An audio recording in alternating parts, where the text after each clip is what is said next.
Hello everyone. Good morning to all of you. Uh, Please confirm if all things are good. Sound and screen.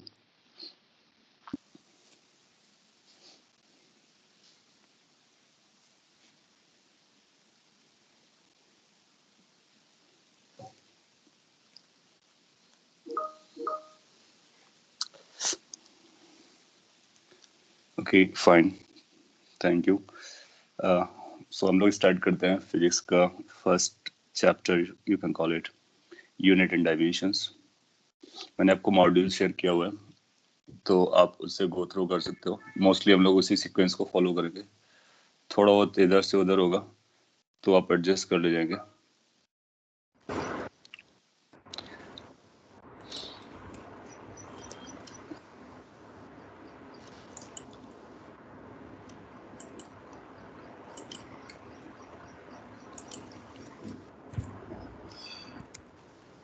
Unit and dimensions, this is the first chapter. Previous class में मैंने आपको brief up किया था कि ये जो first 3 chapters है या जो फर्स्ट मॉड्यूल आपको मिला हुआ है, this is kind of basic for physics. और ये एग्जाम को लेकर के इम्पोर्टेंट है, इसलिए हम इसको वैल्यू करेंगे. एग्जाम में इस पर क्वेश्चन आते हैं. यूनिट पर जनरली कम ही रहता है, डायमेंशंस पर पर्टिकुलरली जरूर रहता है. और सिंपल है, सो बहुत ज्यादा लोड नहीं रहेगा स्टार्टिंग में आपको. एंड एक बार समझेंगे तो बहुत सारे क्वेश्चंस के आंसर देना हमारे लिए काफी आसान होता है. सिंस आप लोगों को पता है ना, जो एग्जाम है ये ऑब्जेक्टिव एग्जाम रहता है. लाइक 4 ऑप्शंस होते हैं मोस्टली. 4 ऑप्शंस में से आपको एक से ज्यादा ऑप्शंस को चूज करने होते हैं. सो कई बार हम आंसर इस वजह से भी दे देते हैं कि डायमेंशंस को चेक करके उसकी यूनिट. राइट. सो अगर डायमेंशंस और यूनिट्स मैच नहीं कर रहे हैं जो क्वांटिटी पूछी गई है उससे, तो हम जिसका मैच करेगा उसी का वही आंसर बनेगा. बाकी अगर 3 मिसमैच्ड हैं तो उसको भी स्क्रैप कर सकते हैं या रिजेक्ट कर सकते हैं, एलिमिनेट कर सकते हैं. और मैंने टाइम ऐसा देखा गया कि बहुत डिफिकल्ट क्वेश्चन होता है लेकिन ऑप्शन ऐसे फ्रेम्ड रहता है जिससे हम यूनिट को देख करके क्विकली आंसर दे देते हैं और करेक्टली दे देते हैं. सो आगे जब क्वेश्चन आएगा तो फिर हम लोग बात करेंगे कि किस तरह से इसका यूज करना है. और सपोज कर लीजिए अगर मैं आपको बहुत बेसिक पॉइंट बोलूं कि अगर कभी किसी क्वेश्चन में डिस्टेंस पूछा गया कि डिस्टेंस बताइए, और एक ऑप्शन में बोलता है 2 मीटर है, एक में बोलता है 5 सेकेंड है, एक में बोलता है कि 3 मीटर पर सेकेंड है, और एक ऑप्शन में बोलता है कि 6 किलोग्राम है, और डिस्टेंस पूछा गया. आगे क्या लिखा क्वेश्चन हमारे लिए मैटर नहीं कर रहा. जैसे बड़ा क्वेश्चन है उसमें ऐसा ऑप्शंस दिए गए, तो क्या हम गारंटी से कह सकते हैं कि एक ही ऑप्शन इसमें से करेक्ट होने वाला है, बाकी करेक्ट नहीं हो सकता? और कौन सा करेक्ट हो सकता है इस क्वेश्चन का आंसर? अगर कोई भी क्वेश्चन आपको इस तरह से दिया गया है, डिस्टेंस पूछा गया है और 4 ऑप्शंस दिए गए. ये बहुत सिंपल क्वेश्चन मैंने पिक किया. यहाँ पर नंबर्स और यूनिट्स दिख रहे हैं, तो हम यूनिट को देख करके बोल सकते हैं कि no matter what you are asking in the question, अगर आंसर करेक्ट होना है तो फिर वही करेक्ट होगा जिसका यूनिट इससे मैच करेगा, डिस्टेंस से मैच करेगा. और डिस्टेंस को हम लोग मेजर करते हैं मीटर्स में, सेंटीमीटर्स में, इस तरह की यूनिट्स में. सो ए ऑप्शन है वो डिस्टेंस का आंसर है, बी किसी टाइम का आंसर है, सी किसी स्पीड और वेलोसिटी का आंसर है, और डी किसी मास का आंसर है. या so you people are absolutely correct. तो ए ऑप्शन हम आंसर कर देंगे.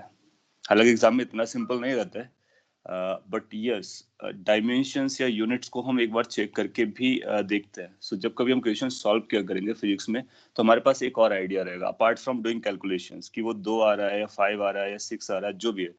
उसके साथ साथ एक और ऑप्शन है हमारे पास, चेकिंग द यूनिट्स और डायमेंशंस.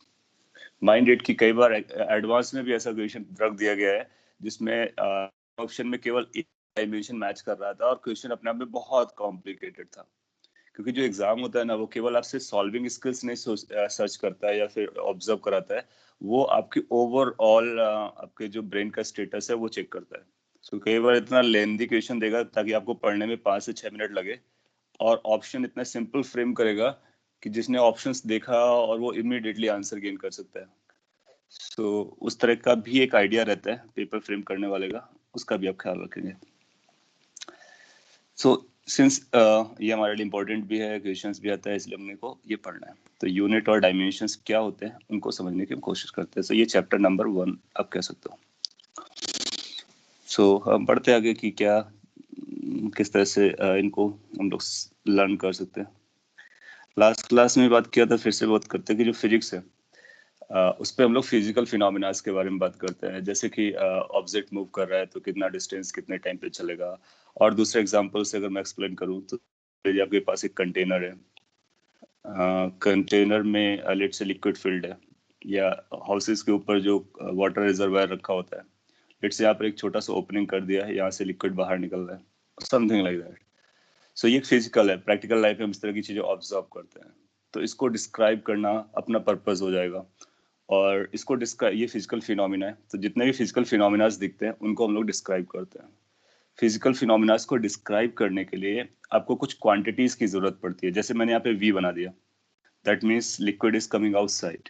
तो किस फ्लो से चल रहा है, किस वेलोसिटी से चल रहा है, तो ये जो वेलोसिटी है, स्पीड है, that is a physical property और फिजिकल क्वांटिटी। सिमिलरली कि कितना लिक्विड इस पे फिल्ड है, अगर उसका वॉल्यूम निकालना चाहो या किस हाइट तक फिल्ड है, ये भी एक फिजिकल क्वांटिटी हो गया। सो फिजिकल फिनोमिनास को डिस्क्राइब करने के लिए फिजिकल क्वांटिटीज की जरूरत होती है, और उन्हीं फिजिकल क्वांटिटीज को फिजिक्स में पढ़ते हैं। मोरोवर और भी फिजिक्स, ये जो फिजिक्स है बहुत ब्रॉड टर्म है, इसके कई सारे ब्रांचेस हैं। अभी जो हम लोग पढ़ने वाले हैं उसका नाम होगा क्लासिकल फिजिक्स।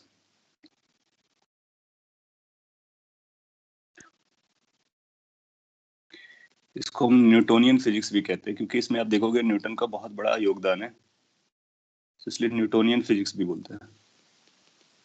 इस फिजिक्स की खास बात यह है कि ये अपने daily day to day life में जो होने वाली फिनोमिनाज है ना, उसको बहुत अच्छे से एक्सप्लेन करता है। जैसे कोई कोई कार या कोई स्कूटी या कोई भी ट्रेन ट्रेन समझ लो कि कितने टाइम पे कितना डिस्टेंस कवर करेगी, उसकी वेलोसिटी, एक्सीलरेशन, कंटेनर से लिक्विड कितने टाइम के बाद खाली हो जाएगा, या फिर दो पार्टिकल्स कोलाइड कर रहे हैं तो उनकी वेलोसिटीज आफ्टर दैट क्या होने वाली है, या कोई ऑब्जेक्ट रोटेट कर रही है तो किस एंगुलर वेलोसिटी से घूमता है। जितना भी हम लोग पढ़ने वाले हैं वो क्लासिकल फिजिक्स है मोस्टली। इसको न्यूटोनियन कहते हैं और ये न्यूटन के अकॉर्डिंग चलता है, Newton's law of motion F equal to M. Apart from this एक दूसरा बहुत बड़ा ब्रांच है फिजिक्स का, जिसको मॉडर्न फिजिक्स कहते हैं। मॉडर्न फिजिक्स में आप पाओगे कि बहुत सारे नए कॉन्सेप्ट्स आते हैं, एंड मॉडर्न फिजिक्स का छोटा सा वर्जन आपके सिलेबस में है, बाकी आप ग्रेजुएशन में लर्न करने वाले हो। ये जो न्यूटोनियन फिजिक्स है या क्लासिकल फिजिक्स है, ये डे टू डे लाइफ में बहुत अच्छे से सूट करती है, लेकिन ओवरऑल फिजिक्स में ये कंप्लीट नहीं है। अगर आप ओवरऑल फिजिक्स के पॉइंट ऑफ व्यू से देखेंगे तो ये इनसफिशिएंट है। इसलिए कि फिजिक्स, अगर आपका ये पूरा फिजिक्स है मैथ्स के हिसाब से अगर मैं एक्सप्लेन करूं, तो इसका एक वर्जन ये न्यूटोनियन फिजिक्स है, ये क्लासिकल है। और बाकी जो फिजिक्स का पोर्शन है वो क्लासिकल फिजिक्स एक्सप्लेन नहीं कर पाती है, उसके लिए फिर हमको मॉडर्न फिजिक्स की जरूरत पड़ती है। सो इट्स लाइक कि एक छोटा सा सेट हम पढ़ने, सब सेट पढ़ने वाले हैं फिजिक्स में से आउट ऑफ दैट। इसको हम लोग स्टार्टिंग में क्यों पढ़ते हैं, आपके लिए सिलेबस में यही क्यों रखा गया, क्यों नहीं मॉडर्न रखा गया, क्यों और भी क्वांटम फिजिक्स है या रिलेटिविस्टिक फिजिक्स है या फिर और भी जो पार्ट ऑफ फिजिक्स है वो क्यों नहीं रखा गया। द रीजन बीइंग कि हम एज अ चाइल्ड या स्टूडेंट जो प्रैक्टिकल में हो रहा होता है उसको ऑब्जर्व करते हैं, ऑब्जर्व करने से हमको विजुलाइज होता है, फीलिंग आता है और उसको फील कर सकते हैं हम लोग। और वो जो भी फील कर पाते हैं प्रैक्टिकल लाइफ में, वो ये बहुत अच्छे से एक्सप्लेन कर लेता है। तो आपका जो नॉलेज है और आपका जो प्रैक्टिकल एक्सपीरियंस है दोनों मैच करे, जिससे आपको ये स्ट्रॉन्ग सेंस आएगा कि yes, physics is able to explain things. इसलिए इसको हम लोग स्टार्ट में पढ़ते हैं। आगे चल के जब हम मॉडर्न स्टार्ट करेंगे तो और भी डीप, थोड़ा सा डिटेल में बता देंगे कि और क्या डिफरेंसेस जाते हैं। तो अभी हम लोग जो पढ़ने वाले वो क्लासिकल और न्यूटोनियन फिजिक्स के बारे में है। इस पर हम लोग daily day to day life के फिजिकल फिनोमिना को स्टडी करेंगे, फिजिकल और नेचुरल फिनोमिना, इनका स्टडी करते हैं। जब इनको स्टडी करते हैं तो हमको उसके लिए क्वांटिटीज की जरूरत पड़ती है, और उन क्वांटिटीज को हम लोग फिजिकल क्वांटिटी कहते हैं।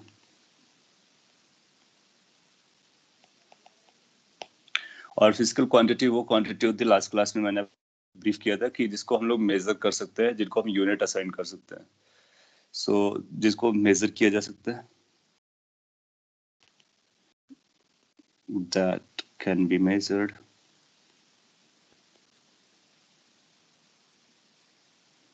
and have unit।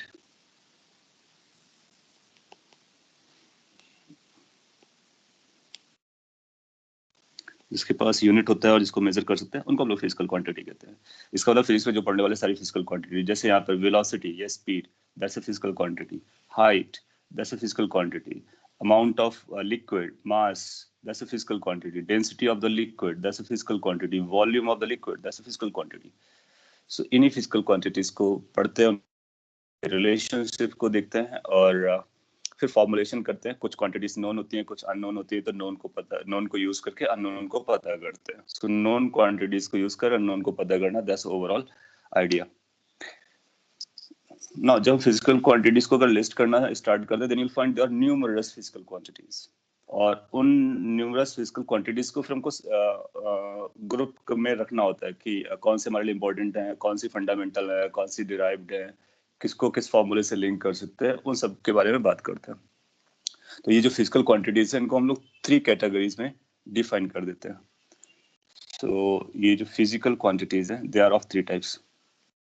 तो इसको मैं नेक्स्ट स्लाइड में बताता हूँ।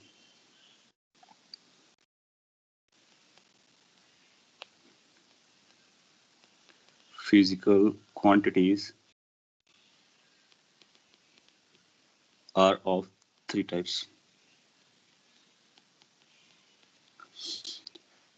First is fundamental ones।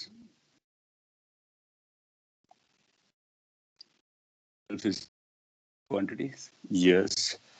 Second, फिर फंडामेंटल को हम लोग यूज करके ड्राइव करते हैं, तो उनको हम बोलते हैं डिराइव्ड फंडामेंटल क्वांटिटीज।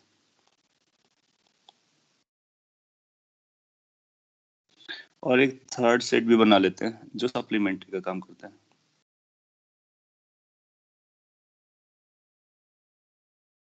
सप्लीमेंट्री काम करते हैं, गुड। सो फंडामेंटल क्या होते हैं, डिराइव्ड क्या होते हैं, सप्लीमेंट्री क्या होते हैं, इनका थोड़ा सा ब्रीफ समझ लेते हैं। इंटरनेशनल कम्युनिटी ने कुछ स्टैंडर्ड डिसाइड कर लिया। देखो, साइंस का एक और रोल होता है, बहुत अच्छा रोल होता है। जो भी आप यहाँ पे आज लर्न कर रहे हो औरंगाबाद में, मे बी लाइक टुमारो और may be like after 10 years, अगर आप यूएस पे वर्क कर रहे होगे या फिर यूके पे वर्क कर रहे होगे या फिर ऑस्ट्रेलिया में कहीं पर भी होगे, तो जो भी आज आपने लर्न किया है ना, वो वहां पर भी वैलिड होना चाहिए। That means the same thing, same knowledge can be use there as well. So वो ऐसा तभी हो जब इंटायर वर्ल्ड एक ही स्टैंडर्ड को फॉलो करना स्टार्ट करे। सो उसके लिए फिर ये बोला गया कि कुछ आर्बिट्रेरी रैंडम कुछ क्वांटिटीज को फंडामेंटल का नाम दे दिया गया, और ऐसा दिया गया कि वो आपस में इंडिपेंडेंट रहें और बाकी सारी क्वांटिटीज जो है उन क्वांटिटीज पर डिपेंडेंट हो। सो ऐसे एक सेट क्रिएट किया गया है। वो सेट आप बदल भी सकते हो, अगर इंटरनेशनल कम्युनिटी चाहे तो एक दूसरा सेट भी क्रिएट कर सकता है। तो किसी भी arbitrary number of physical quantities को लेकर के एक सेट बनाया जाता है जो कि आपस में इंडिपेंडेंट होते हैं, और उनके बेसिस पे बाकी सारी क्वांटिटीज को डिस्क्राइब किया जा सके। सो उनको हम फंडामेंटल कहते हैं। ड्राइव्ड क्या होते हैं? ड्राइव्ड वो होते हैं जो फंडामेंटल आपने सेट चूज किया है, उस सेट में से आ, उनको यूज करके हम बाकी सारी फिजिकल क्वांटिटीज को डिस्क्राइब कर सकें। जैसे कि मैं एग्जांपल से आपको बताता कि सपोज कर लीजिए हमने स्पीड बताना है, स्पीड। इसको हम लोग किसके यूज करते हैं? Distance divide by time, some sort of this formula भी हम लोग जानते हैं। तो अगर अपने को डिस्टेंस पता है, टाइम पता है, डिस्टेंस और टाइम एक दूसरे से इंडिपेंडेंट है। डिस्टेंस एक अलग स्टोरी है, टाइम एक अलग स्टोरी है, लेकिन दोनों को यूज करके हमें थर्ड क्वांटिटीज के बारे में बता सकते हैं, फिजिकल क्वांटिटी के बारे में। इसका मतलब है ये जो फिजिकल क्वांटिटी आ रहा है, speed, that is derived out of what? Distance and time. तो अगर हम डिस्टेंस और टाइम को अपना फंडामेंटल मानते हैं, तो फिर स्पीड हमारी ड्राइव्ड हो जाएगी। इस तरह से अगर पूरी क्वांटिटीज को आप एक साथ देखो, तो एक सेट आपको रेडी करना होता है जो आपस में इंडिपेंडेंट हो, और उसके बेसिस पर हम सारी फिजिकल क्वांटिटीज को ड्राइव कर सकें। उसको हम फंडामेंटल फिजिकल क्वांटिटीज कहते हैं, या फिर बेस कहते हैं, या फिर एब्सोल्यूट फिजिकल क्वांटिटीज के नाम से जानते हैं। जो इंटरनेशनल कम्युनिटी ने चूज किया है वो सेट आपको याद रखना है और उसी को हम लोग यूज करेंगे until and unless क्वेश्चन आपसे बोले कि हमने एक नया सिस्टम बनाया है, उस सिस्टम के अकॉर्डिंग बताइए। तो जो नया सिस्टम बनाया जाएगा उसको भी हम सेम रूल से यूज करने वाले हैं। सो वो कौन सी हैं आपको पता होगी। सो मैं यहाँ पे लिस्ट कर देता हूँ। लेंथ को यूज किया गया, लेंथ को हम लोग इजिली मेजर कर लेते हैं। मीटर स्केल हमारे पास होता है और भी मेजरमेंट्स टेक्निक होते हैं। मास, आप देखोगे लेंथ और मास में कोई कोई कनेक्शन नहीं है। Mass is a different story, length is a different story, so they are independent. Time, so जो मैकेनिक्स होता है उसमें हम इन थ्री को फंडामेंटल की तरह यूज करते हैं। और ओवरऑल फिजिक्स में, क्लासिकल फिजिक्स में आप देखोगे तो हमको और भी जरूरत पड़ती है, करंट की जरूरत पड़ती है, तो हम करंट यूज करते हैं। करंट का मतलब इलेक्ट्रिक करंट होता है। इसके बाद हम टेम्परेचर को यूज करते हैं। टेम्परेचर एक ल्यूमिनस इंटेंसिटी होती है,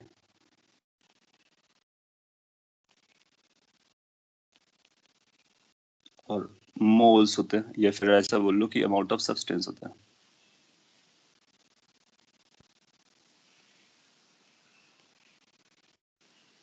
हाउ मेनी, 1 2 3 4 5 6 7, यस।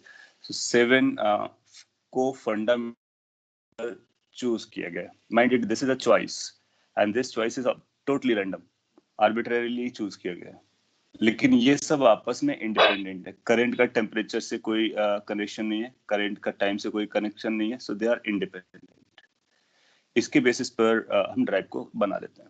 जैसे अभी हमने ड्राइव का एग्जांपल अगर हमको लिखना हो तो ड्राइव के एग्जांपल में क्या लिख सकते हैं, स्पीड लिख सकते हैं। तो स्पीड के लिए क्या क्या लगेगा, लेंथ लगेगी, टाइम लगेगा।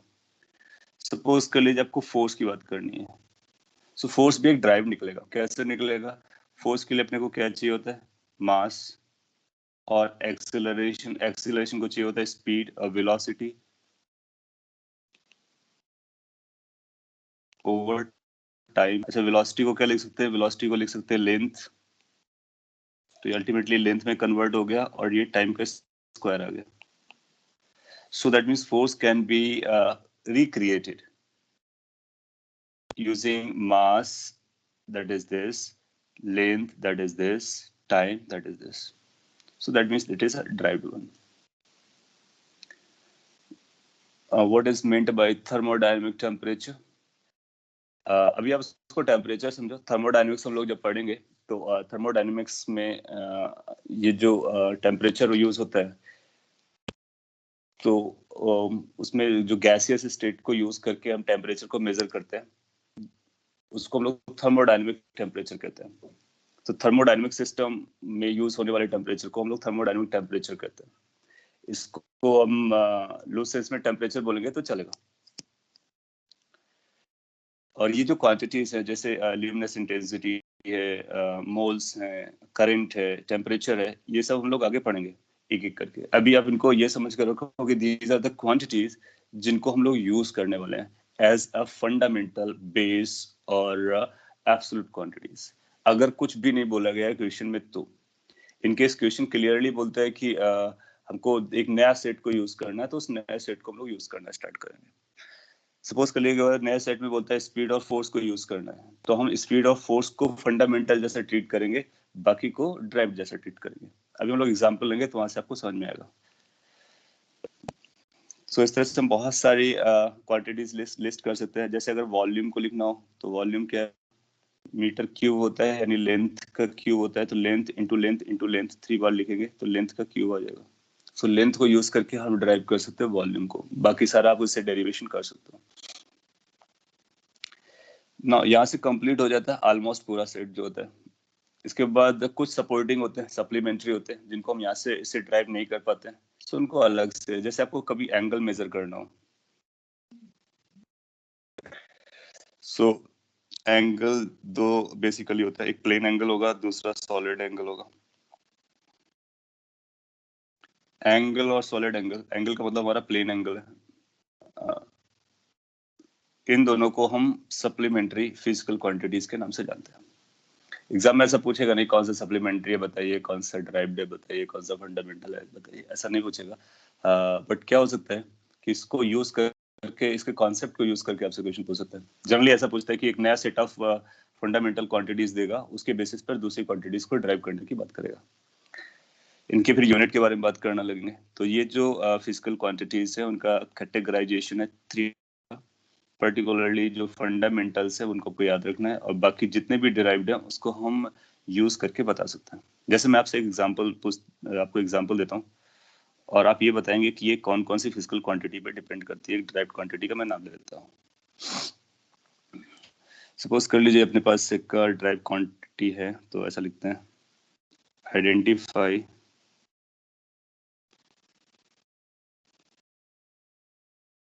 Fundamental quantities in driving pressure.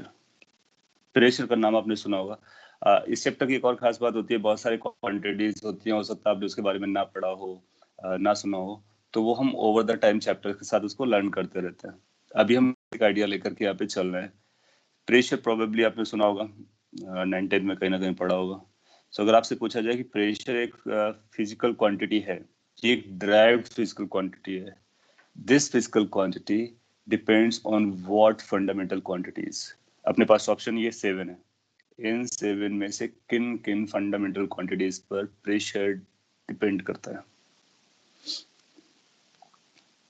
अब हम ऑप्शन नहीं दे रहे हैं, आपके पास 7 ऑप्शन है, इनमें से एक या एक से ज्यादा हो सकता है। Mass, length, time, length, mass, time.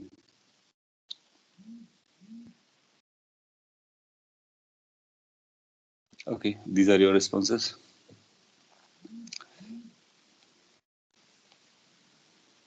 तो अभी सिर्फ आपको ये बताना है किस पर डिपेंड करता है, कैसे डिपेंड करता है, दैट्स अ डिफरेंट स्टोरी। सो उसको हम लोग आगे यूनिट और डायमेंशन में काउंट करेंगे। तो अगर अपने को प्रेशर मेजर करना है, तो उसकी डेफिनेशन पता होनी चाहिए। किसी क्वांटिटी को बताने के लिए we must know how it is defined. और आप आगे देखोगे तो इसकी जो डेफिनेशन आती है कुछ ऐसे आती है, force divide by area. So force per unit area is the formula for pressure. अगर आपको ये फॉर्मूला पता चल जाएगा तो फिर आप इसको फर्दर सिंप्लीफाई कर सकते हो, इनको ब्रेक कर सकते हो फंडामेंटल क्वांटिटीज के टर्म में। ना सभी क्वांटिटीज के फॉर्मूला अभी बताएंगे तो अपने को बहुत ज्यादा टाइम लगने वाला है। तो कुछ इंपॉर्टेंट है वो लिस्ट कर दिया है मैंने मॉड्यूल पे, और बाकी चैप्टर्स के साथ आप उनको सीखते रहेंगे। तो ये यूनिट वाला जो चैप्टर है ना, वो हर एक चैप्टर में मिक्स रहेगा। सो वहां पर हम हर एक क्वांटिटी का फॉर्मूला लर्न करेंगे, उसका फिजिकल क्वांटिटी करेंगे, डायमेंशन ढूंढ लिया करेंगे। सो इसके बाद इसको और भी सिंप्लीफाई कर लेते हैं। फोर्स को भी आपने देखा, फोर्स में मास का रोल आता है, फोर्स में लेंथ का रोल आता है, फोर्स में टाइम का स्क्वायर आता है, और एरिया क्या होता है, लेंथ होता है, लेंथ इनटू लेंथ होता है, तो लेंथ का स्क्वायर हो जाएगा। आप देखो कि लेंथ एक सरवाइव कर जाएगी। सो अपने पास जो बचने वाला है कुछ ऐसा बचने वाला है, मास आएगा ऊपर, mass divided by down side you to get it as like length और टाइम स्क्वायर। आगे चलकर इनको यूनिट में कन्वर्ट कर लेंगे तो इसके यूनिट बन जाएगा करेंगे। सो आप देखोगे इस पे क्या क्या इन्वॉल्व हो रहा है, मास इन्वॉल्व हो रहा है, लेंथ इन्वॉल्व हो रहा है, टाइम इन्वॉल्व हो रहा है। So this pressure is a derived physical quantity as per this standard fundamental list. ये मास, लेंथ और टाइम तीनों पर डिपेंड करता है। So most of the physical quantities जो हैं मैकेनिक्स में, वो इन तीनों पर डिपेंड करता है।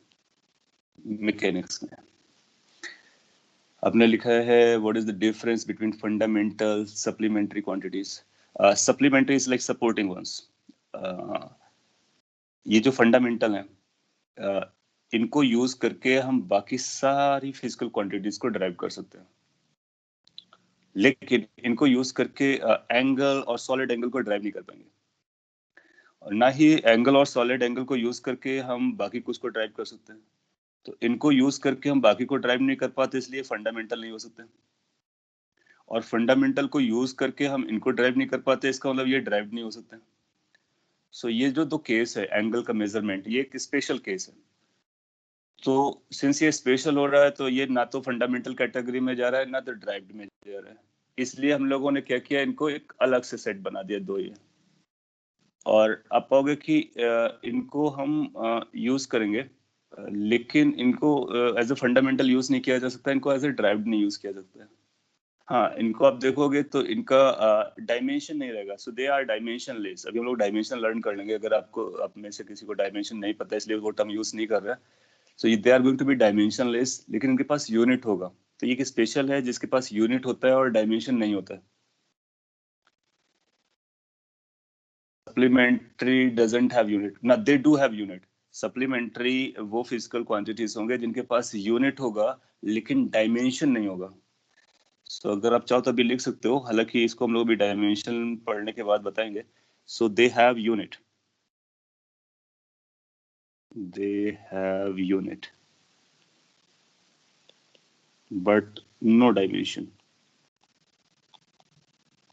तो पहले आप ये समझ लो यूनिट और डायमेंशन में डिफरेंस क्या होता है।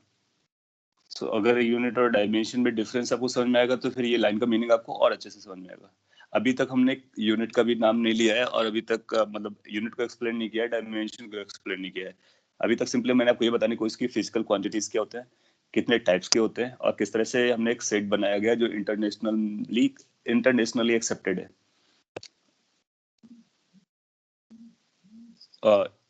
एनी आपने पूछा any example of supplementary. Supplementary की ये दो एग्जांपल हैं। एंगल जिसको हम मेजर करते हैं किसमें, रेडियंस में।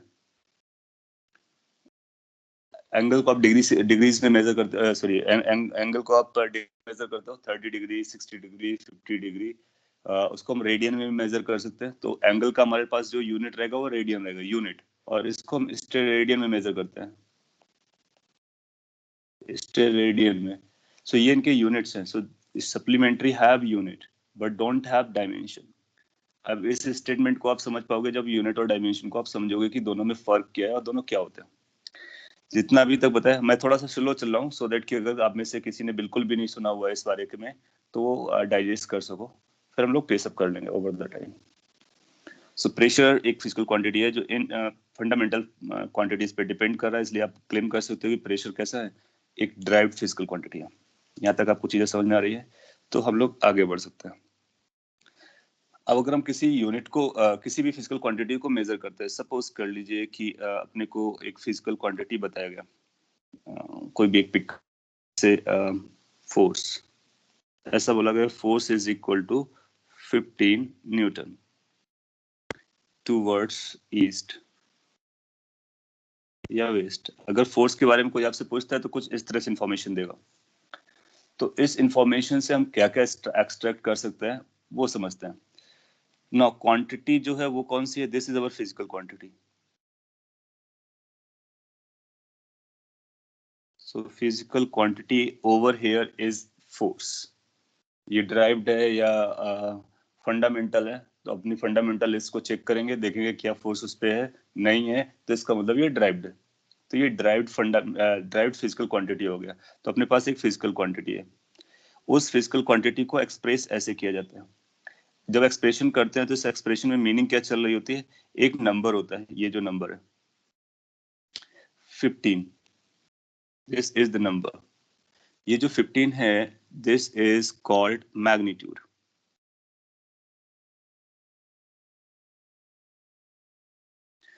जब किसी क्वांटिटी को आप मेजर करोगे तो उसका एक वैल्यू आता है, उस वैल्यू को हम लोग मैग्नीट्यूड कहते हैं। तो 15 इज कॉल्ड मैग्नीट्यूड। उसके साथ जो ये एसोसिएटेड है दैट इज कॉल्ड यूनिट।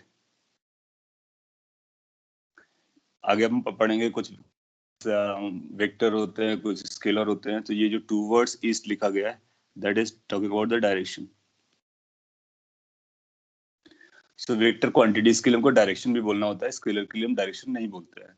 सो किसी भी क्वांटिटी को मेजर करोगे तो ये दो टर्म जरूर आएंगे, एक उसका मैग्नीट्यूड आएगा एंड सेकेंडली उसका डायरेक्शन आएगा। ये दोनों हमारे लिए बहुत इंपॉर्टेंट है। सॉरी, एक मैग्नीट्यूड आएगा, दूसरा उसका यूनिट आएगा।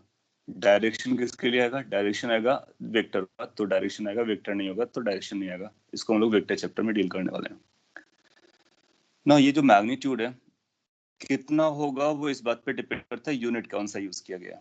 बहुत सिंपल सी बात है। जैसे कि अगर आपसे लिखते हैं कि लेंथ 1 मीटर है, या फिर इसको हम 100 सेंटीमीटर लिखते हैं, यू नो दैट कि इसका यूनिट 1 है, इसका मैग्नीट्यूड 1 है जब यूनिट हमने मीटर लिया, इसका मैग्नीट्यूड 100 है जब यूनिट कितना लिया, सेंटीमीटर लिया। इसको आप फर्दर लिख सकते हो 1000 mm। दैट मीन्स कि मैग्नीट्यूड जो है वो कांस्टेंट नहीं रहता है, मैग्नीट्यूड बदल सकता है सेम क्वांटिटी का, लेकिन मैग्नीट्यूड और यूनिट का जो कॉम्बिनेशन होता है वो बराबर रहता है। सो जब कभी कोई भी क्वांटिटी अगर हम मेजर करेंगे, कोई भी क्वांटिटी, नो मैटर कौन सा डायमेंशन हम यूज करते हैं, कौन सा यूनिट यूज करते हैं, उसमें उसका मैग्नीट्यूड और उसका यूनिट दोनों का जो प्रोडक्ट होता है वो हमेशा कांस्टेंट रहेगा, नो मैटर कौन सा हम यूनिट यूज करते हैं। ये बहुत इंपॉर्टेंट पॉइंट होता है और इस पे बेसिस पर एक माइनर टाइप का क्वेश्चन बनता है। सो इसको एज अ रिजल्ट बना लेंगे कि रिजल्ट ये निकाला जाता है कि magnitude and unit this remains constant for a physical quantity.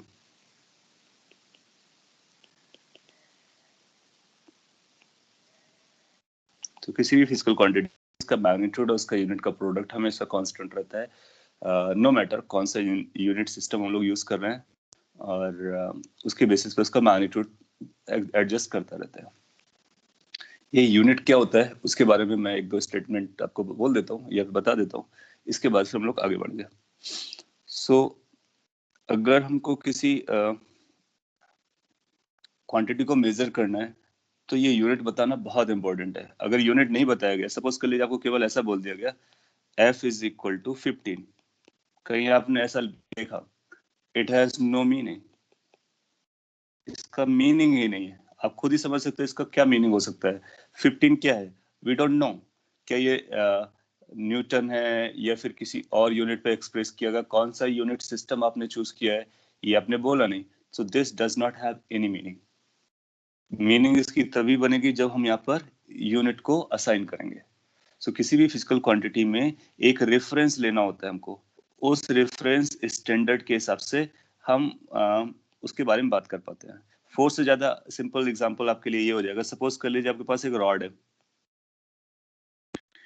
और आपसे कोई कहता है कि इसकी लेंथ मेजर करके बताइए, ये रॉड है। कोई एक स्टूडेंट बताए कि सर इसकी लेंथ जो आ रही है वो 15 आ रही है। क्या बता सकते हो कि क्या इसका कोई मीनिंग है? अगर इसको कोई दूसरा स्टूडेंट या टीचर देखता है तो he will be confuse, he will not be sure कि ये 15 मीटर है, ये 15 सेंटीमीटर है, या 15 मिलीमीटर है, या 15 किलोमीटर है। सो जब तक आप यहाँ पर ये रेफरेंस नहीं असाइन करते हो तब तक उस मेजरमेंट का कोई मीनिंग नहीं रहता है। जैसे ही आपने इसको लिखा 15 centimetre, it will have a meaning now, it's complete now. तो यहाँ पर लिखते हैं हम लोग दैट्स कॉल्ड यूनिट। ये बेसिकली इंटरनेशनली एक्सेप्टेड होता है और एक रेफरेंस स्टैंडर्ड है, बेसिक रेफरेंस स्टैंडर्ड है, उसके बेसिस पर हम लेंथ को मेजर कर सकते हैं, या फिर सिमिलरली मास को मेजर कर सकते हैं। सिमिलरली टाइम में सेकंड यूज करते हैं तो टाइम को मेजर कर सकते हैं। They are called as unit. So अगर कभी लिखना पड़े या समझना पड़े कि यूनिट क्या होता है तो कुछ ऐसा बोल सकते हैं कि अब किसी फिजिकल क्वांटिटी को जब मेजर करते हैं तो उस मेजरमेंट के लिए अपने को कुछ रेफरेंस स्टैंडर्ड की जरूरत पड़ती है। सो ये है रेफरेंस स्टैंडर्ड, और ऐसा बोल सकते हैं बेसिक रेफरेंस स्टैंडर्ड।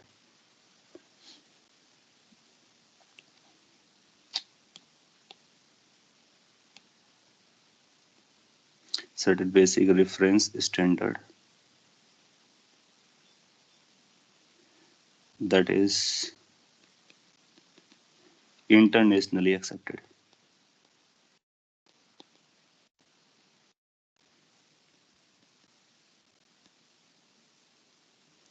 सो जो इंटरनेशनली एक्सेप्टेड होता है वो रेफरेंस स्टैंडर्ड को हम बोलते हैं that is a unit.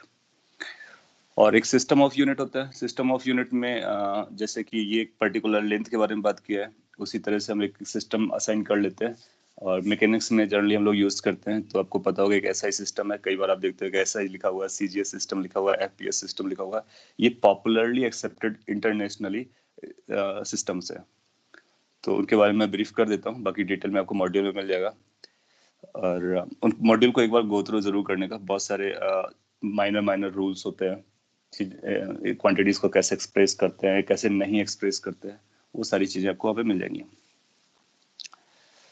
So system of units,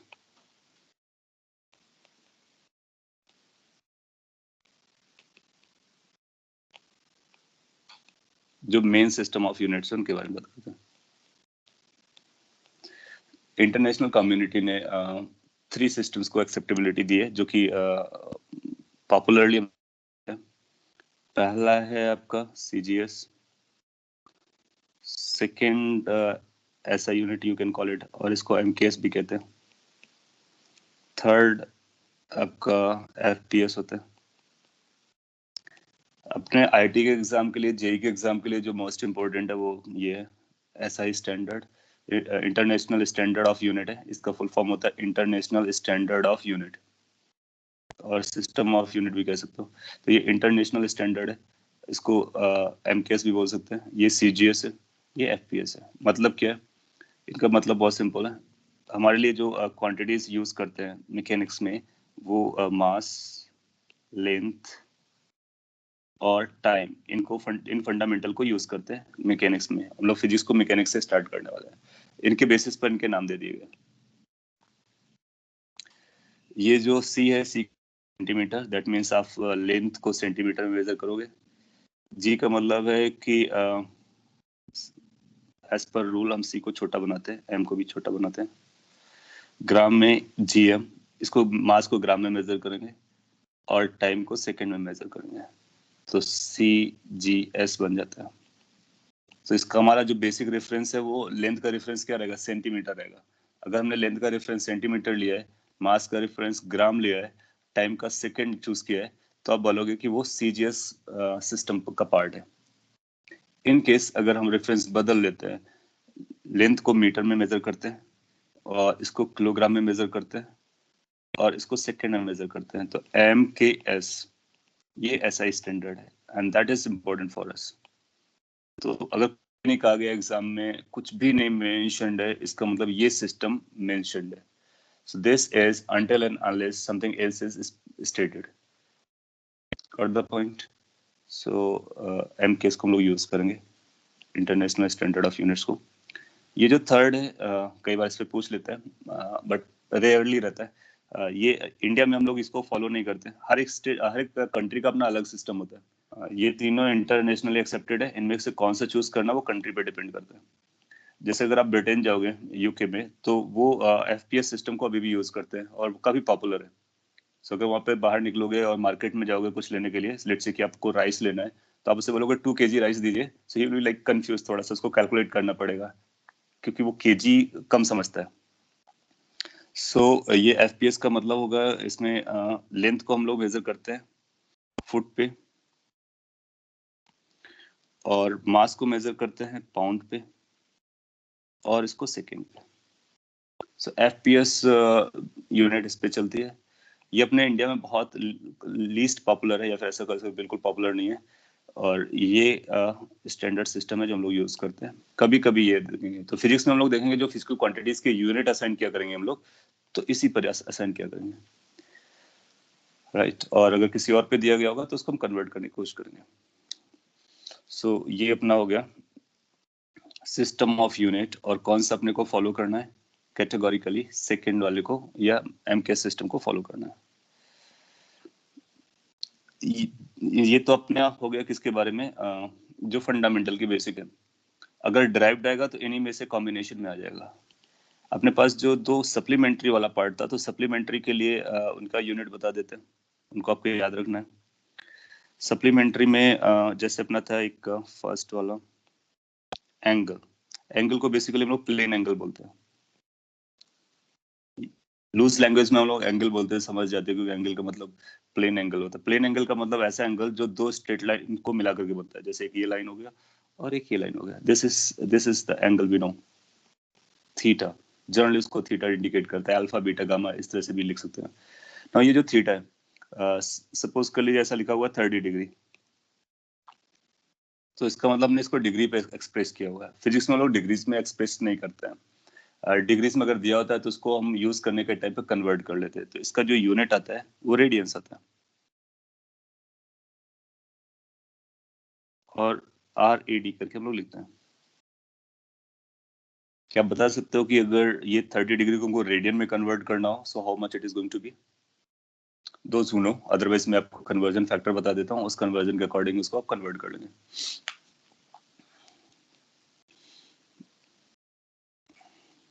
this 30 degree अगर इसको हमको रेडियन में लिखना है,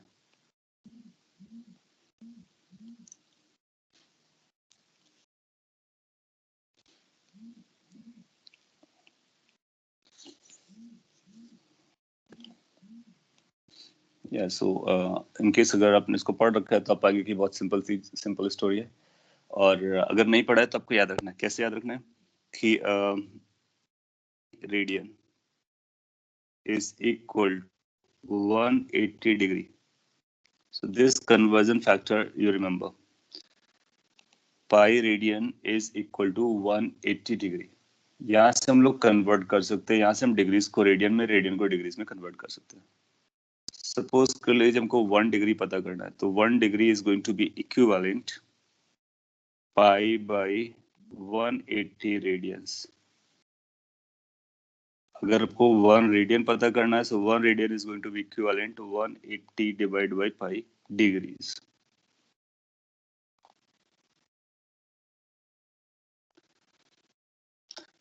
कई बार जब फर्स्ट बार स्टूडेंट देखता है तो थोड़ा सा कंफ्यूजन आ जाता है। एक बार एक स्टूडेंट बोला कि सर पाई की वैल्यू 180 होती है, तो क्या हम ऐसा बोल सकते हैं कि पाई 80 होती है? somebody says कि पाई की वैल्यू 180 है, सो क्या ये स्टेटमेंट करेक्ट होगा?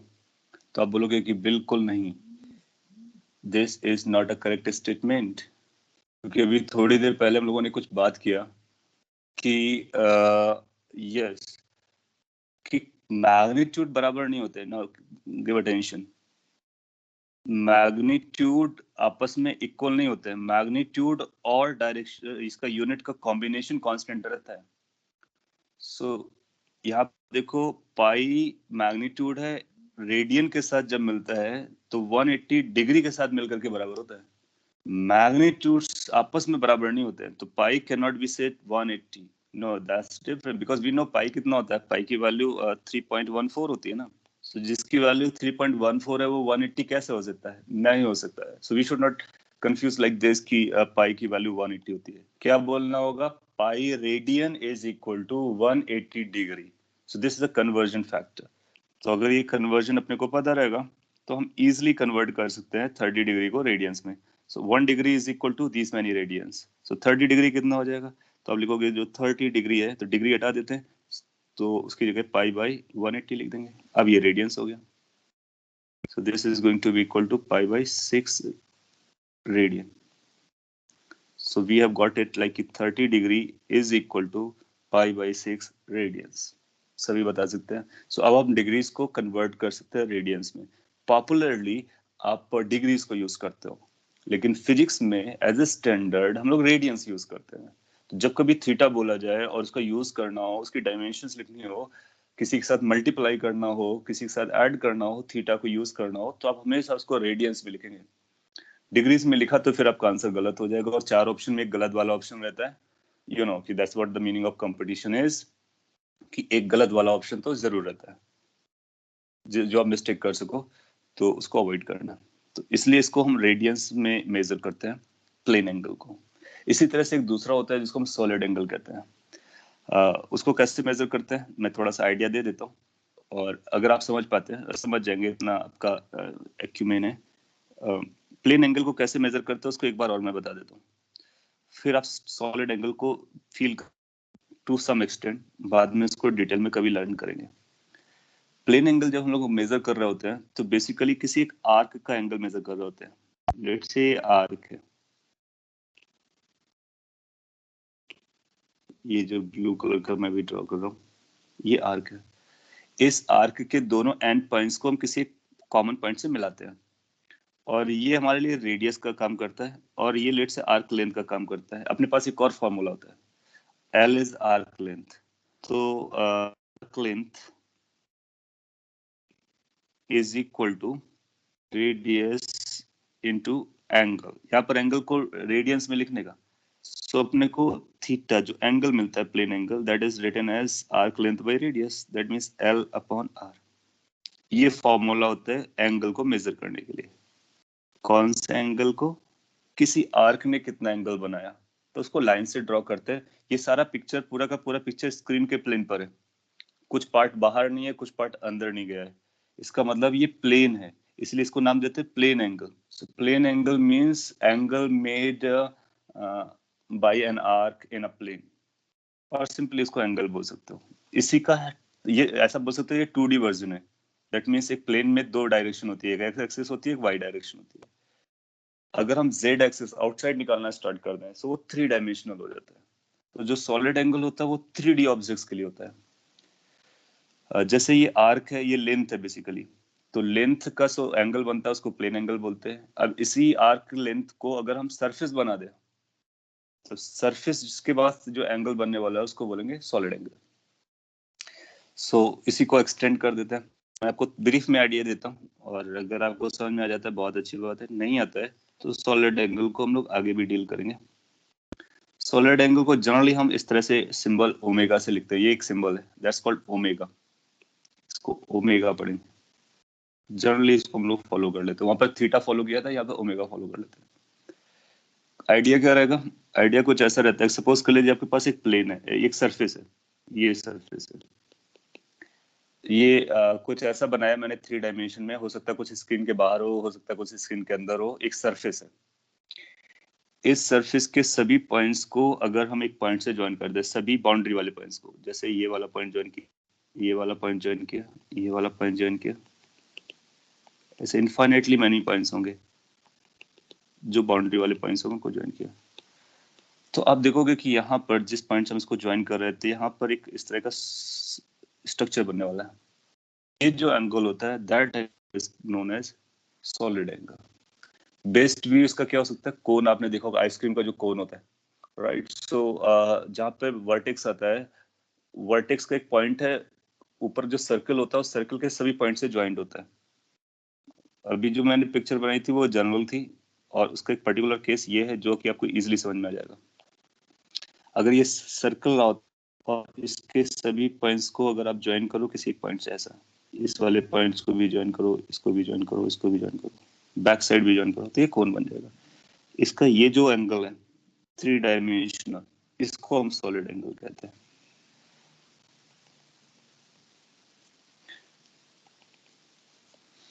और इसको डिफाइन कैसे करते हैं? डिफाइन करने के लिए अगर मैं ब्रीफ में बोलता हूँ, ज्यादा बोलूंगा तो आपके लिए भारी गिर जाएगा। अभी आप ये समझिए कि इसको एरिया, अगर ये एरिया हमको पता है और ये डिस्टेंस आर है, हम मान के चलेंगे सारी डिस्टेंस बराबर है, so this is defined as area divide by R square.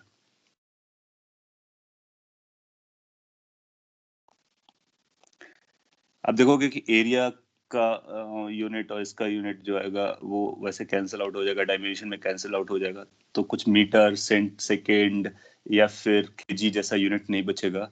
इसलिए इसको एक अलग यूनिट दे देते हैं, इसके यूनिट को हम लोग अलग से दे देते हैं। सो एटलीस्ट आपको ये समझ में आया होगा कि प्लेन एंगल जो होता है वो दो लाइंस के बीच का एंगल होता है, या फिर ऐसा बोलो कि एक कर्व का एंगल होता है, जबकि सॉलिड एंगल किसी सरफेस का एंगल होता है। इसके यूनिट को हम लोग स्टेरेडियन बोलते हैं, और एस आर से इंडिकेट करते हैं, शॉर्ट में एस आर यूज करते हैं, स्टेरेडियन, या फिर आप स्टेरेडियन लिख सकते हो। तो ये अपने को निकालने का तरीका है। कभी आपको जरूरत पड़ेगी तो एक फॉर्मूला भी मैं यहाँ पे बता देता हूँ। आपने पढ़ा होगा, ये कोन है, कोन में अगर इसको ज्वाइन किया जाए और इसको ज्वाइन किया जाए, तो ये जो एंगल बनता है दो लाइंस के बीच का एंगल, ये इसका स्लैंट हाइट होता है। इसको हम अल्फा बोल सकते हैं। Semi vertex angle, semi vertex angle के नाम से इसको जानते हैं, you people must be knowing. ये जो अल्फा है ये प्लेन एंगल है, और ये जो ओमेगा है that is a solid angle. So cone के लिए आप के लिए खास इंपॉर्टेंट फॉर्मूला होता है कोन के लिए, this is related with alpha. तो वो रिलेशन क्या है वो आप याद रख सकते हो, बहुत इंपॉर्टेंट है, 1 minus cos alpha. So we can convert alpha into, या प्लेन एंगल को हम सॉलिड एंगल में कन्वर्ट कर सकते हैं कोन के लिए, केवल कोन के लिए। कोन का मतलब जब सरफेस हमारा कैसा हो, सर्कुलर हो। अगर ये सरफेस हमारा कोई रैंडम है तो फिर कॉम्प्लिकेटेड होगा, तो फिर हम ये यहाँ से निकालते हैं, एरिया निकालेंगे, आर स्क्वायर निकालेंगे, इंटीग्रेट करेंगे, इंटीग्रेट और वो सारी क्या स्टोरी है ओवर द टाइम आएगी, तो उसके लिए भी हम बात नहीं कर रहे। सो 2 पाई 1 माइनस कॉस, आप याद रख सकते हो, नोट कर लीजिए पॉइंट।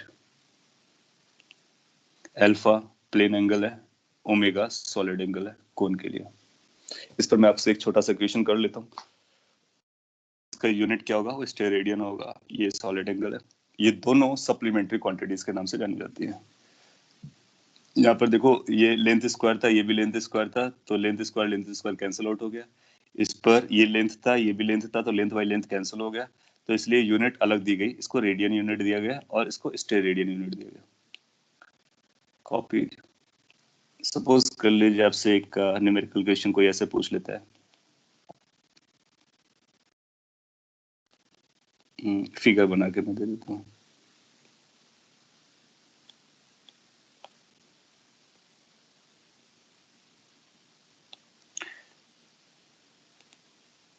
ये सर्कल है, इस सर्कल का सॉलिड एंगल अपने को पता करना है। इंफॉर्मेशन कुछ अपने को दे रखी है, इंफॉर्मेशन के फॉर्म में ये दे रखा है कि this angle is 60 degree.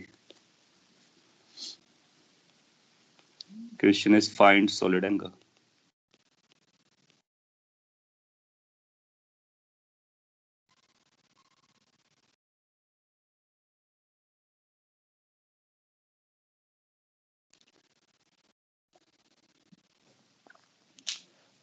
Student both be unitless.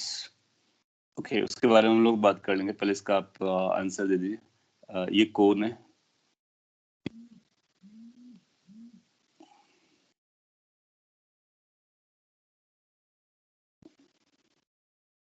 सो एक एंगल आपको दे देगा सेमी वर्टिकल एंगल, और उसके बेसिस पर आपसे पूछ सकता है कि बताइए क्या चल रहा है।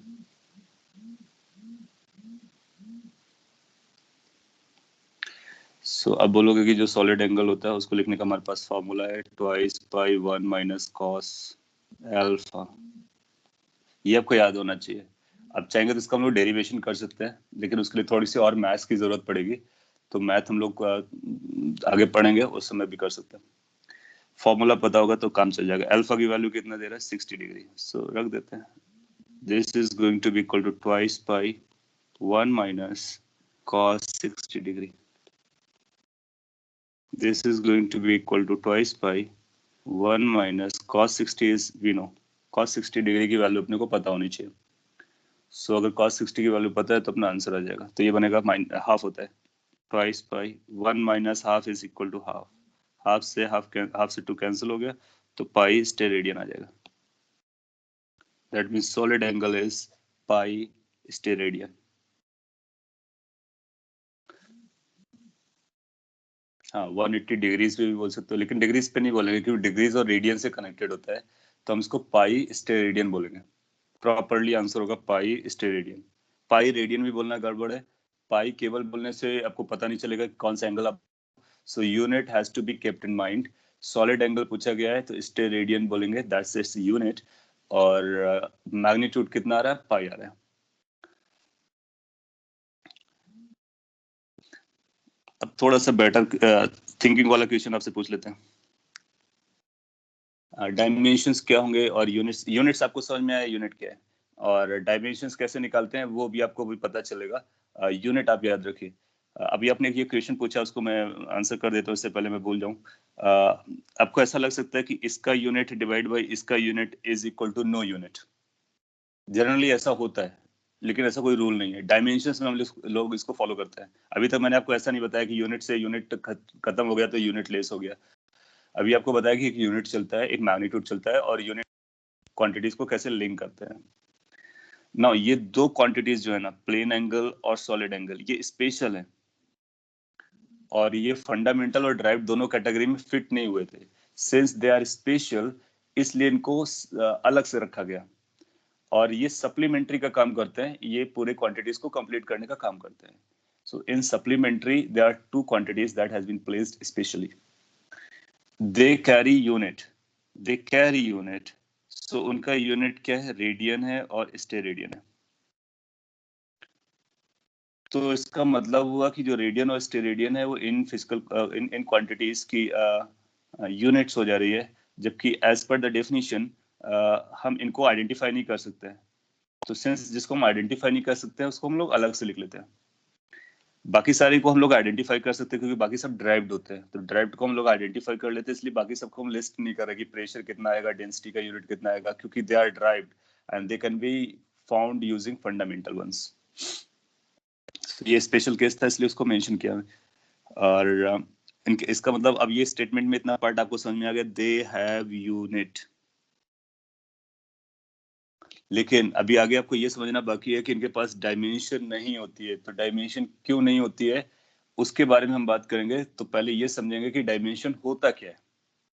हो सकता है कि आपने पहले कुछ पढ़ रखा हो, उसके बेसिस पे आप क्लेम कर रहे हो। सो अभी हम लोग स्लोली चल रहे हैं, जैसे डायमेंशन में आएंगे देन यू विल रियलाइज कि डायमेंशन क्यों नहीं होता है। तो डायमेंशन के अपने रूल्स है, उसके अकॉर्डिंग वो नहीं होगा। आपने लिखा है इनके डायमेंशन क्या होंगे, तो ये डायमेंशन लेस आएगा। कैसे आएगा? ओवर द टाइम आप एक लर्न करने वाले हो। यस, ये डायमेंशन लेस क्वांटिटी होने वाली है। और रिद्धि और writing, so there are no quantities which are dependent on plane और solid angle. There are no quantities which are dependent, हाँ ऐसा बोल सकते हो कि सारी की सारी क्वांटिटीज इन पर डिपेंड होती है फंडामेंटल पर, और वो ड्राइव्ड होती है जो इन पर डिपेंडेंट होती है फंडामेंटल पर। ये दो हैं, इसीलिए उनको अलग से लिस्ट किया गया। वैसे आप देखो ना कि फर्स्ट और सेकंड लिखते तो अपनी स्टोरी पूरी हो जाती है, या तो फंडामेंटल होगा या तो डिराइव्ड होगा, but they are different enough. और वो डिफरेंट है तो इसलिए उनको अलग से, इसीलिए उसको थोड़ा सा टाइम दे रहे हैं कि उनको किस यूनिट पे मेजर करते हैं, कैसे मेजर करते हैं, ये भी बताने की मैंने कोशिश की है।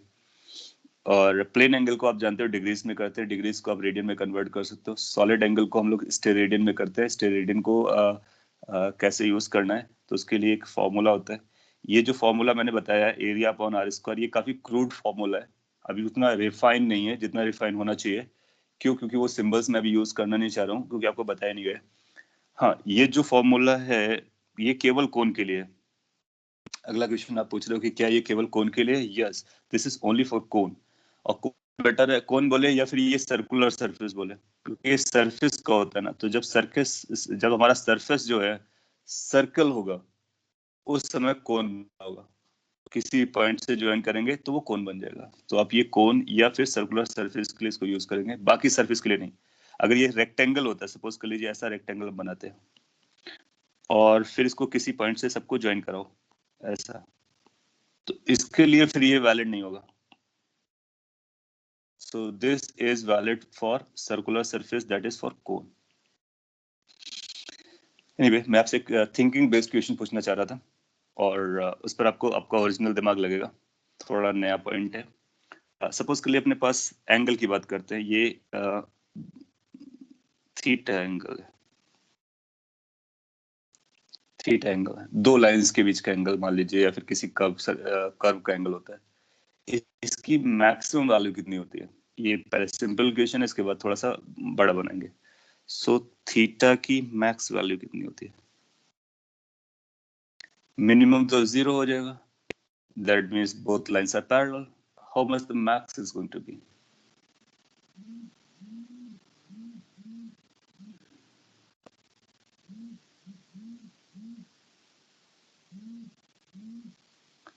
आप किसी भी यूनिट में बता देंगे चलेगा, अपने को यूनिट से लेना देना नहीं है।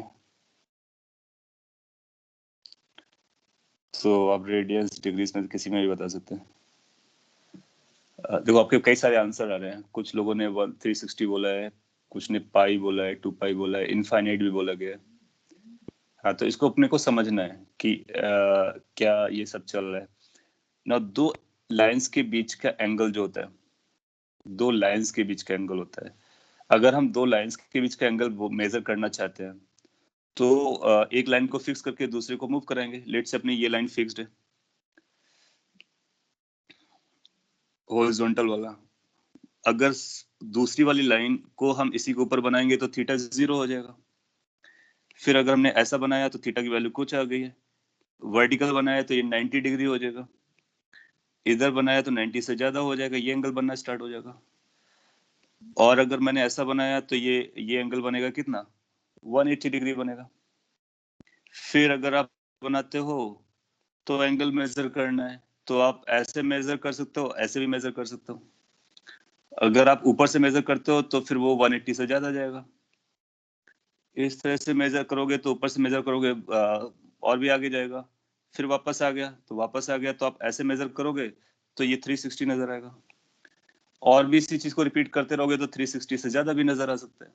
लेकिन आप सोचो ना कि जब हमने ये एक के ऊपर एक रखा हुआ है, तो जो पहले रखा था एक के ऊपर एक, अभी भी एक के ऊपर एक रखा हुआ है, तो दोनों तो सेम ही केस हो गया ना।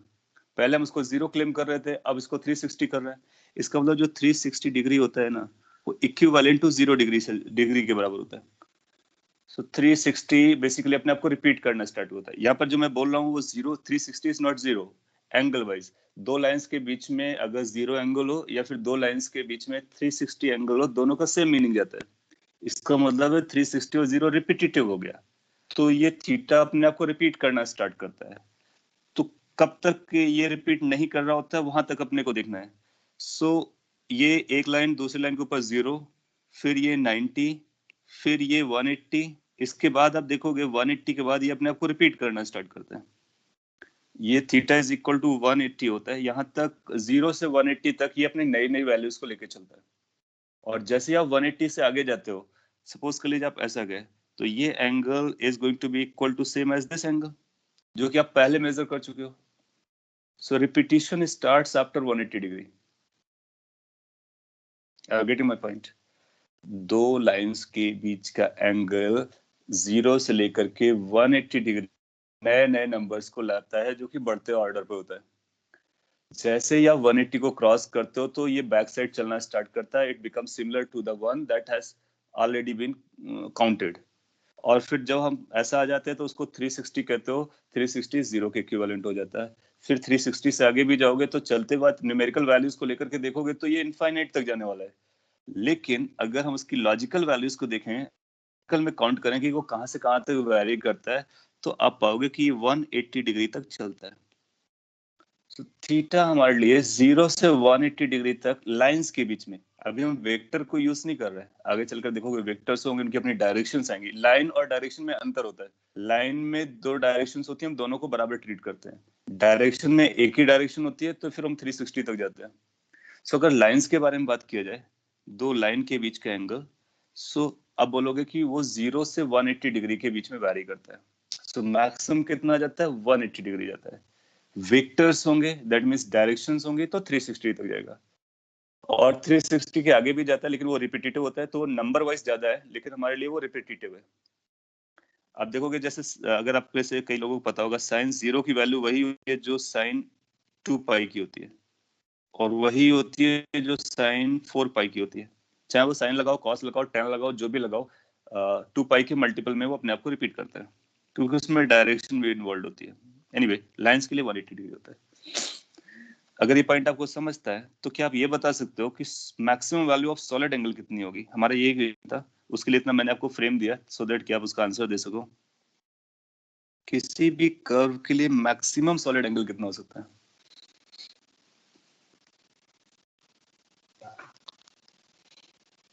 बता सकते हैं आप अगर थोड़ा सी भी अटेंशन देते हैं। सो थीटा की जो मैक्सिमम वैल्यू जाती है दो लाइंस के बीच में, वो पाई रेडियन तक जाती है। और सॉलिड एंगल कहां तक जाएगा, that's what we are looking for. एक आंसर 4 पाई आया हुआ है, एक 180 आया हुआ है, एक पाई आया हुआ है, 360 आया हुआ है। ओके, ये बहुत डिफिकल्ट क्वेश्चन था, आपको नहीं पता होगा तो आपके लिए मुश्किल था, और थोड़ा लिंक कराने के लिए मैंने आपसे फोर्स किया। अब आप देखो कि अगर कोई एंगल पाई तक जा सकता है, तो ये अल्फा भी हमारा पाई तक जा सकता है।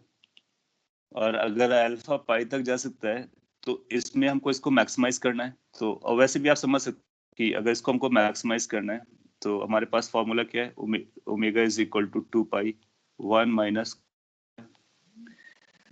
हम कोन को लेकर के आंसर दे सकते हैं, क्योंकि अगर मैक्सिमम होगा तो कोन के लिए मैक्सिमम बन सकता है, किसी और सरफेस के मैक्सिमम बन सकता है। अगर आपको इसको मैक्सिमम बनाना है तो क्या इस नंबर को मिनिमम बनाना पड़ेगा? किस नंबर को? कॉस अल्फा को। कॉस अल्फा यानी कॉस होता है तो कॉस की मिनिमम वैल्यू कितनी होती है? आपको पता होगा कॉस और साइन जो होते हैं -1 से 1 के बीच में रहता है। तो कॉस अल्फा की मिनिमम वैल्यू अगर कभी आपको चाहिए तो -1 आएगी। सो ये जो मैक्स आएगा, ये मैक्स की वैल्यू आएगी 2 pi in bracket 1 minus cos alpha. Cos alpha की मिनिमम वैल्यू -1 होती है। Now you can count it, minus minus plus होगा, 2 to 4 4 पाई हो जाएगा। सो ये भी एक स्टैंडर्ड रिजल्ट है, इसको आप याद रख सकते हो कि सॉलिड एंगल की जो मैक्सिमम वैल्यू होती है वो 4 पाई होती है। That means solid angle runs from 0 to 4 pi steradian, और प्लेन एंगल लाइंस के बीच का जो एंगल होता है वो 0 से पाई रन करता है। So this can be counted as this: theta runs between 0 to pi, both including, ऐसा मैथ्स का सिंबल आप जानते होंगे, theta belongs to this range and this belongs to range 0 4 pi। इसका मतलब है थीटा 0 से पाई के बीच में लाई करता है और सॉलिड एंगल 0 से 4 पाई के बीच में लाई करता है। सो कोई आपसे पूछ लेगा what is the maximum possible value of solid angle, you say 4 pi steradian. Okay, so solid angle और प्लेन एंगल के बारे में मैंने कुछ डिटेल में आपको बातें बताई हैं। ये आपके लिए फ्यूचर में बहुत काम आने वाली है, इनको आपको रिवाइज कर लेने का। एंड थोड़ा सा स्लो मूव किए थे, सिस्टम ऑफ यूनिट के बारे में थोड़ा सा ब्रीफ किया है कि किस तरह से इसका यूनिट फॉलो करते हैं। और जो खास इंपॉर्टेंट पॉइंट है वो ये, इस पर क्वेश्चन बनेगा कि मैग्नीट्यूड और यूनिट मिलकर के कांस्टेंट रहता है, इसका यूज करना है। फिर मैग्नीट्यूड क्या होता है, यूनिट क्या होता है, वेक्टर में डायरेक्शंस भी आएंगे, उसके बारे में बात किया है। और ये सिंपल 3 टाइप ऑफ कैटेगराइजेशन के बारे में बात की। यस सर, एक बार वो मैग्नीट्यूड और यूनिट का please can you repeat? Okay, इस पर मैं आपके पास अगर टाइम है तो मैं, ओके मेरा ही क्लास होने वाला है, चलेगा तो मैं ब्रीफ में बता देता हूँ, एग्जांपल नेक्स्ट क्लास में करूंगा। सपोज कर लीजिए आप मेजर करते हो स्पीड को। स्पीड की वैल्यू कोई बोलता है कि अपने पास 10 है, तो इसका तो कोई मीनिंग नहीं होता है। तो इसका मीनिंग लाने के लिए हम ऐसा लिखते हैं कि 10 मीटर पर सेकेंड है, राइट। इसको हम ये नहीं लिख सकते हैं कि this is equal 10 the same magnitude और डिफरेंट यूनिट, ऐसा नहीं लिख सकते हैं। ऐसा लिखेंगे तो फिर ये रॉन्ग हो गया। इसका मतलब है मैग्नीट्यूड आपस में बराबर नहीं कर सकते अगर हम यूनिट को बदलते हैं तो। लेकिन यस, क्या इसको ऐसा जरूर बोल सकते हैं कि this is going to be, metre को अगर हम सेंटीमीटर में कन्वर्ट करते हैं तो ये बन जाएगा 1000 सेंटीमीटर पर second. So this can be equated to this. इसका मतलब हम लोग कर क्या रहे हैं, न्यूमेरिकल वैल्यू एंड यूनिट का product is equal to numerical value और यूनिट। अगर न्यूमेरिकल वैल्यू को हम n लिखते हैं, यूनिट को u से लिखते हैं, तो हम ऐसा लिख सकते हैं n1 u1 is equal to n2 u2 is equal to n3 u3 is equal to other thing, they are constant. Making sense? So numerical value और यूनिट का प्रोडक्ट बराबर होता है, केवल न्यूमेरिकल वैल्यू बराबर नहीं होती, यानी n1 is may not be equal to n2। That's what the meaning is. So 10 metre per second is same as 1000 centimetre per. इसको आप मिलीमीटर पर सेकेंड में कन्वर्ट कर सकते हो, किलोमीटर पर सेकेंड में कर सकते हो, माइल्स पर आवर्स में कन्वर्ट कर सकते हो। So if you change the unit the number will change, but ऐसा चेंज होगा कि दोनों का कॉम्बिनेशन विल चेंज। सो ये भी स्पीड है, ये भी वही स्पीड है, आप ऐसा बोलोगे तब भी करेक्ट है, आप ऐसा बोलोगे तब भी करेक्ट है। सो दैट मीन्स दोनों का प्रोडक्ट कांस्टेंट रहता है। इसको लोग ऐसे ही बोल लेते हैं कि जो न्यूमेरिकल वैल्यू है that is inversely proportional to unit. Unit बदलती है, न्यूमेरिकल वैल्यू बदलती है। इस पर हम लोग कुछ क्वेश्चंस नेक्स्ट क्लास में करेंगे, अभी आपका टाइम भी अप हो गया। सो ये ब्रीफ में है। अगर कोई और माइनर डाउट हो तो आप क्विकली पूछ सकते हो ओरल। सर वो नोट्स की फाइल शेयर कर दीजिए ना। हाँ, मैं इसको भी शेयर कर देता हूँ, इसको अपने नोट्स में ऐड कर लीजिए, कुछ इंपॉर्टेंट पॉइंट्स हैं। सो इसको मैं ग्रुप में अभी डाल देता हूँ, ठीक है। और इसका जो रिकॉर्डेड वीडियो है वो उसका लिंक भी शेयर कर देंगे, तो अगर कोई पॉइंट आपने मिस किया है तो उसको कैच कर सकते हो। Okay, thank you everyone, then see you in the next lecture.